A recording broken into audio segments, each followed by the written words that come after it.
Grand Teton National Park is located just 10 miles south of Yellowstone, connected by John D. Rockefeller Jr. Memorial Parkway. Many people come and visit this park on the way to Yellowstone, but it is a beautiful park. So if you're in the way to Yellowstone or if you're in the area, it is worth a visit. The park has over 300 bird species and numerous large mammals, including bison, elk, moose, bears, wolf, and bald eagles. I did this park in 1 day and a half, but I felt after visiting this park that it deserved to be spent more time here. The highest elevation, Grand Teton, located at 13,775 feet, is the highest point of the Teton Range and the second highest peak.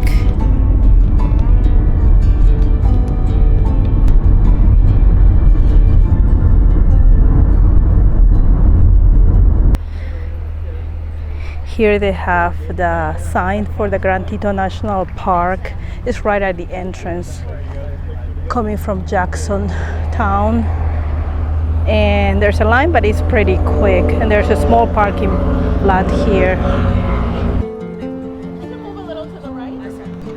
The areas around the Grand Teton mountain range and its lakes were established as a national park in 1929 in order to protect the land from commercial exploitation. It is easily identified by the craggy snow-capped peaks of the Teton mountain range. It has over 310,000 acres in the heart of the Jackson Hole Valley. Look at that traffic. So if you're coming from the airport, you are already in the Grand Teton National Park, and if you're going to Yellowstone, then you are in the park basically. I'm coming from Jackson town, and here's the line to go through the Grand Teton National Park, and you have to go through it to go to Yellowstone. It's around 1 p.m. then it's busy.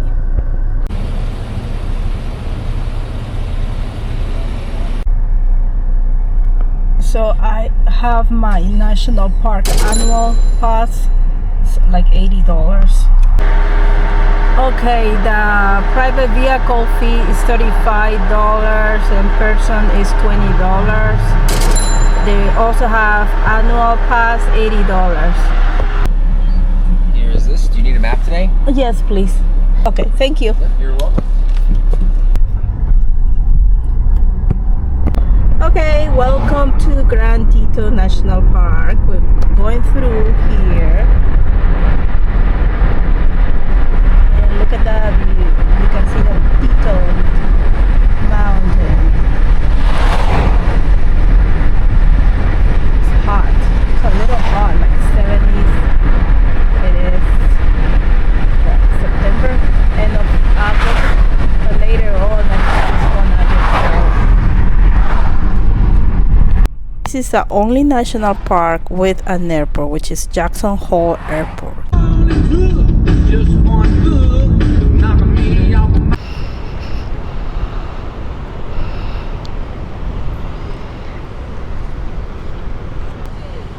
This is the Jackson Lake Dam, a reservoir, and the Tetons over there. Nice view.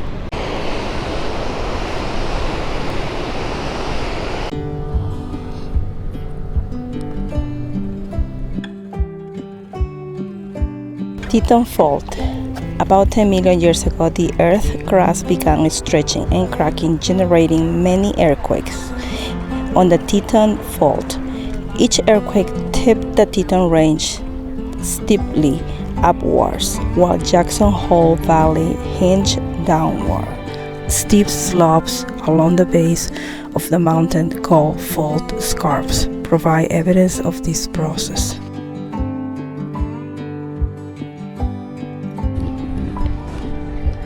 Visitor Center.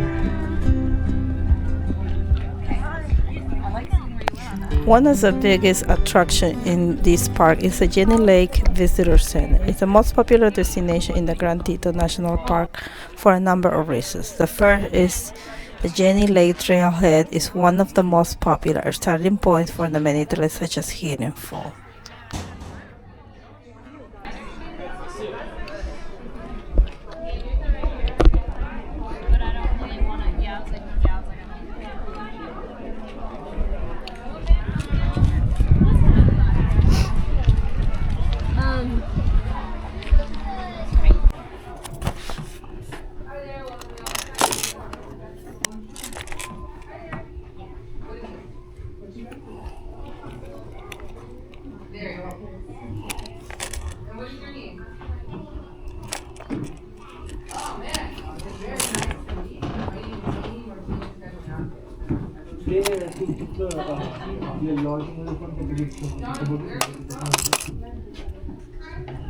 Road trip, but it was awesome.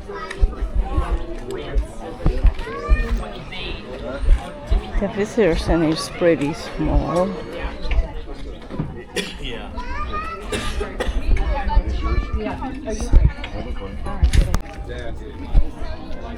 Jenny Lake.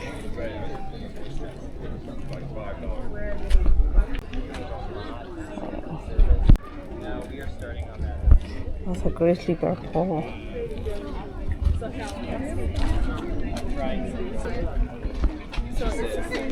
You're supposed to be living in man. You can take the boat to go to the other side of Jenny Lake.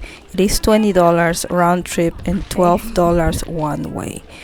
The other option is to do Jenny Lake Loop, which is a trail all around the Jenny Lake, which is 7.1 mile loop. It can take you 4 hours. It is 450 feet total climbing and it is moderate. Wow, it is breathtaking.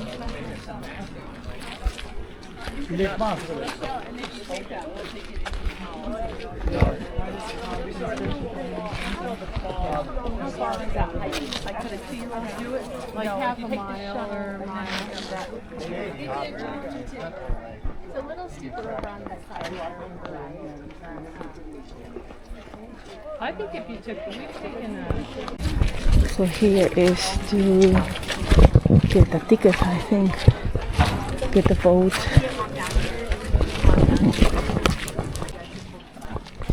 Once you leave the pavement or take the shuttle boat across Jenny Lake, you will be on a wilderness trail system. Round one way is $12.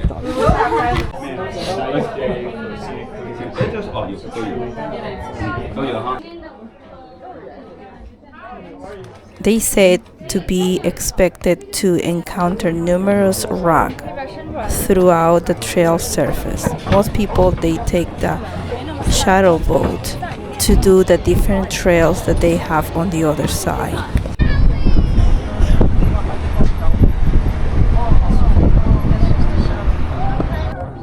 There's also a throwing on the back of the boat if we need it. I'll ask you all to do me a favor today, to stay inside the boat. Deal? Sounds good. I'll watch your hats in the back. So is the hiking trail all the way around? There's a trail around the whole lake. Yeah. Which is the shortest way to go if you're hiking back? This side over here. It's about 2.5 miles, 2.5 to 3 miles this way. It's just under 5 miles.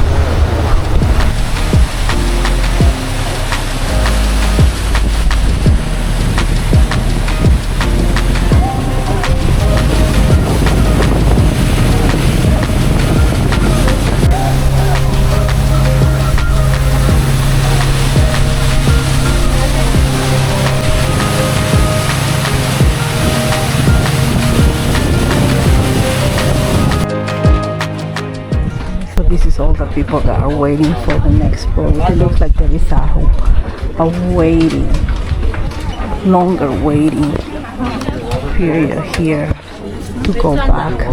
It was easy and quick to come to the other side, but to go back, I think it takes longer. I'll say more than that.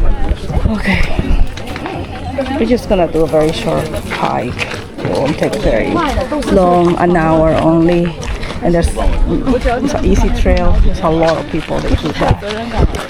But we have the first spray just in case. Hold on.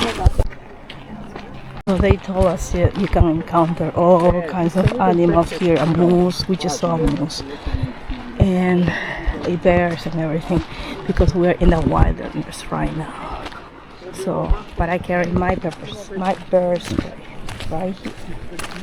Oops.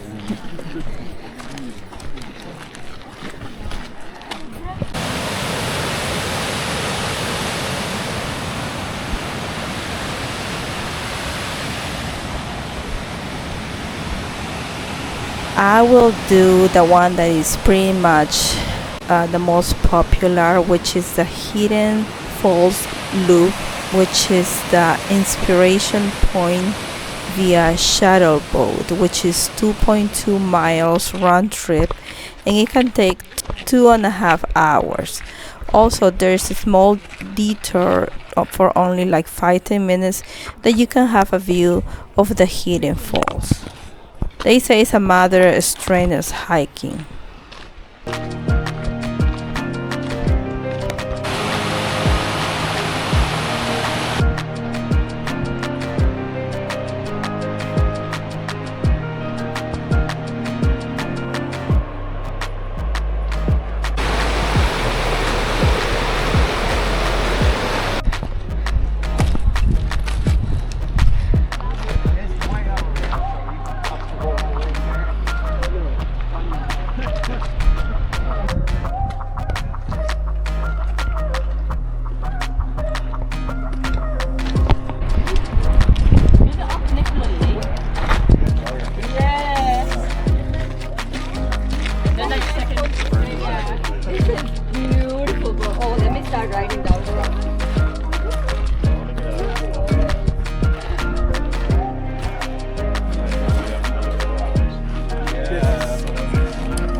So it took me like 35 minutes to get up here.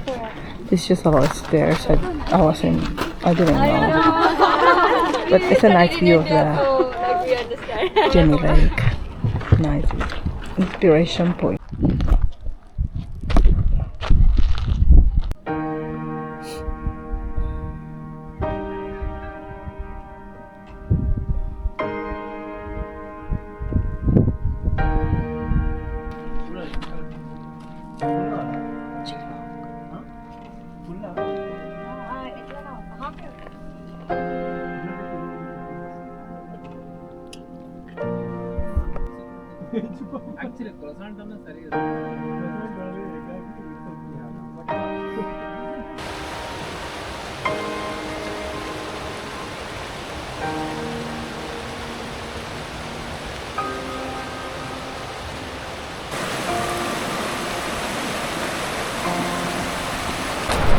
You can take the Hidden Falls trail also. It's in the same trail, and it's just it's just like 2 minutes walking and you see the Hidden Falls.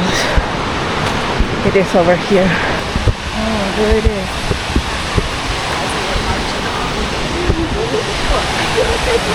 Oh, nice. How did they get up there? The other hikes that you can do here is the Hidden Falls Loop via the shuttle boat is 1.2 mile loop.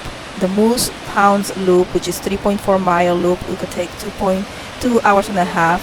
The Forks Cascade Canyon, which is 13.5 miles round trip, it could take 8 hours.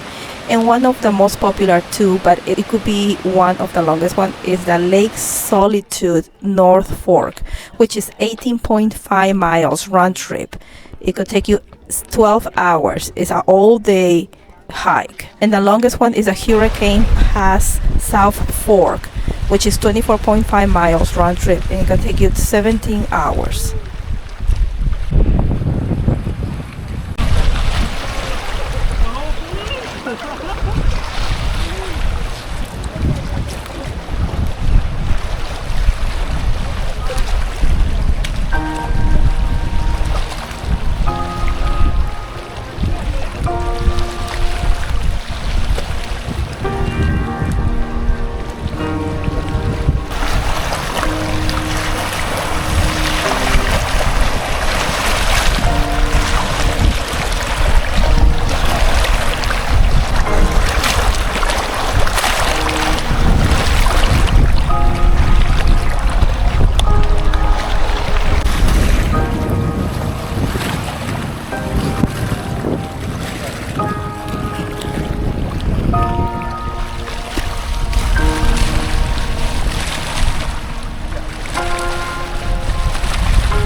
So this is the view from the Jenny overlook, and those are the Tetons, the mountain Tetons.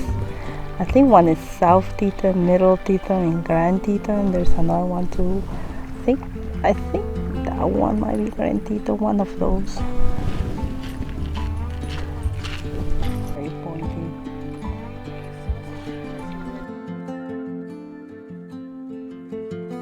I did camp in the park because it was easy and convenient and cheaper than any other lodge. Lodge can be very expensive in the park and outside the park. So if you don't mind camping, it's something that you would do. Plus, you get the full adventure of the Tetons.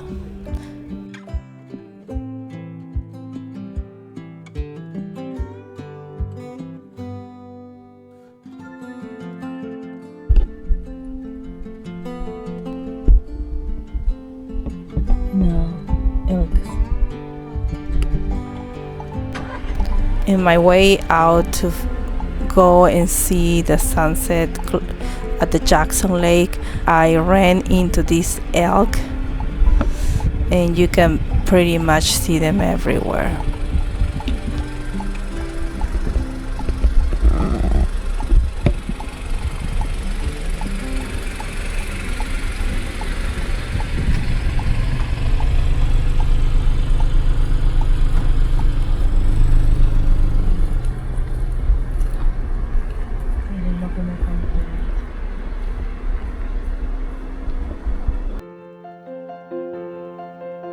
This is the Jackson Lake, and it's a little beach, and it's basically in the campground. You can either walk from my campground. It was only like 10 minutes walking. It is by the visitor center, or you could also drive over there.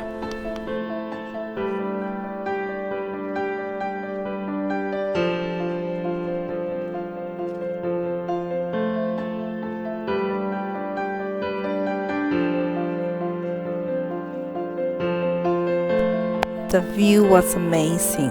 The lake, it looked just like a mirror, like a huge mirror.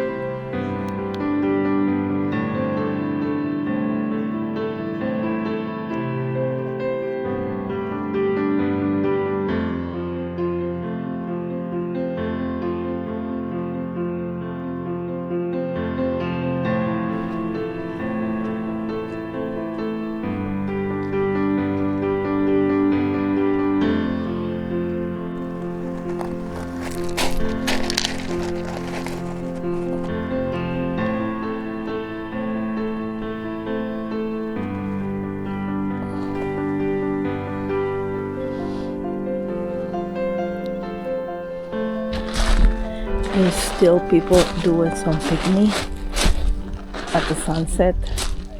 Look at the view. This is Jackson Lake. The lake looks just like a mirror.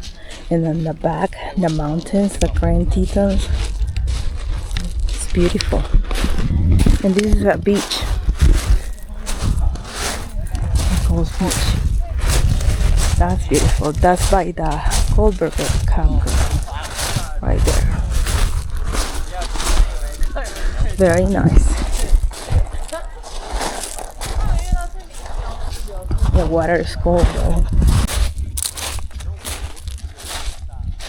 I really like the view of this lake, so I had to come back in the morning, do a little picnic, and have breakfast here.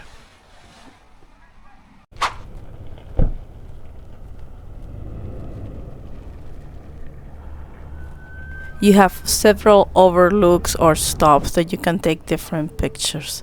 This was my favorite, which is Mountain View.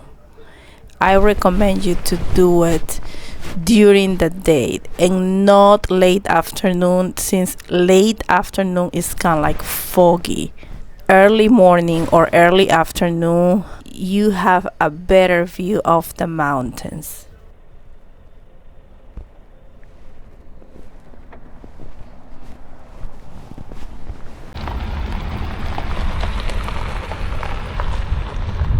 The Mormon Road Historic District is Grand Teton National Park's most visited and well-loved cultural destination. The iconic barns and surrounding ruins are the physical remains of a community of resilient homesteaders sent by the Church of Jesus Christ of Latter-day Saints to settle in the area in 1895. The lack of active use and maintenance over many years led to despair and in some cases the disappearance altogether of many homesteader buildings. In addition, Mormon Road is an increasingly popular visitor destination, but it lacks basic infrastructure.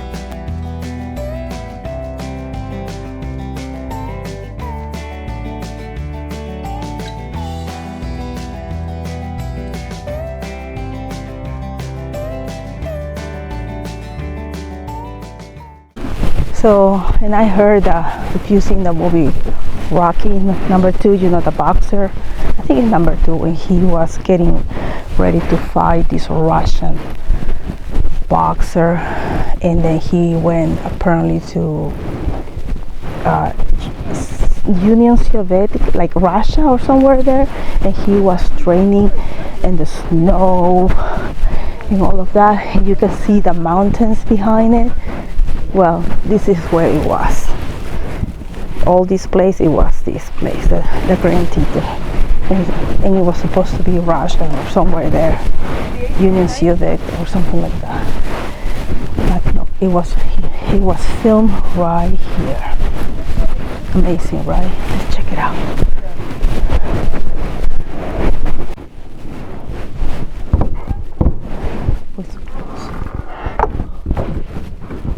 There's just stuff.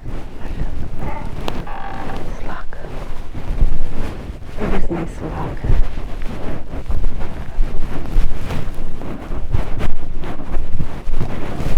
There it is. Look at that.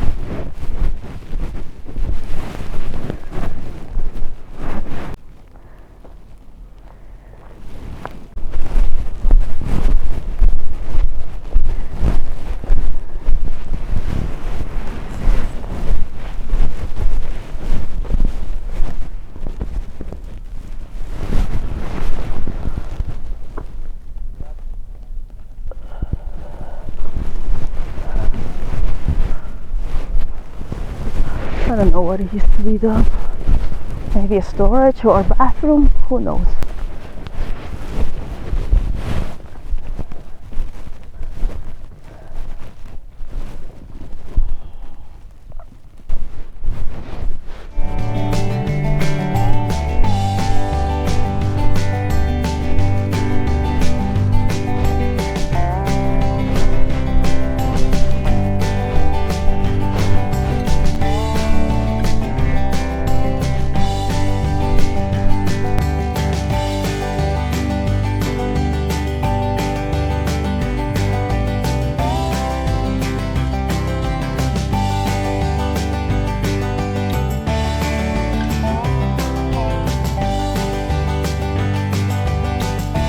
So the little house or the cabin where Rocky Balboa was supposed to be staying here at the movie is not there, it's not here anymore, but this was the place that it was filmed.